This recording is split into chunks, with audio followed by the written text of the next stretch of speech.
આજે કાર્ડ્સ બતાવે છે કે તમારા લવ લાઈફમાં ઇમોશનલ ક્લેરિટી આવવા લાગી છે. જો કોઈ કન્ફ્યુઝન, ડિસ્ટન્સ કે અનસેટ ફિલિંગ્સ હતી તો આજે કે આવતા દિવસોમાં એક ક્લિયર થવાની સ્ટ્રોંગ પોસિબિલિટી છે. અન્ડરસ્ટેન્ડિંગનો ઇમ્પેક્ટ હજી થોડો બાકી છે. દિલથી કનેક્શન છે પણ કમ્યુનિકેશન થોડી રોકાયેલી લાગે છે. એગો કે ફિયર વાજા બની શકે. ઓનેસ્ટ ટોક થશે તો રિલેશનશિપ નેક્સ્ટ લેવલ પર જઈ શકે છે.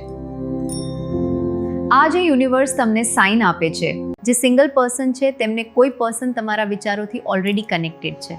અનએક્સપેક્ટેડ મેસેજ હોય, કોલ, પ્રેમ મીટિંગ થઈ શકે. હું નિશા સલાહ આપી રહી છું. અપેક્ષાઓ થોડી વાસ્તવિક રાખો. ભૂતકાળને છોડી દો. પહેલા આત્મપ્રેમ, પછી સંબંધ ખીલે. લકી લવ એફર્મેશન હેગર. હું લવ ડિઝર્વ કરું છું અને લવ નેચરલી મારી તરફ આવે છે. જો તમે ઈચ્છો તો હું યસનું લવ ક્વેશ્ચન, પાર્ટનર ફિલિંગ્સ કે ફ્યુચર ટાઈમિંગ રીડિંગ પણ કરી આપું. Intuitive site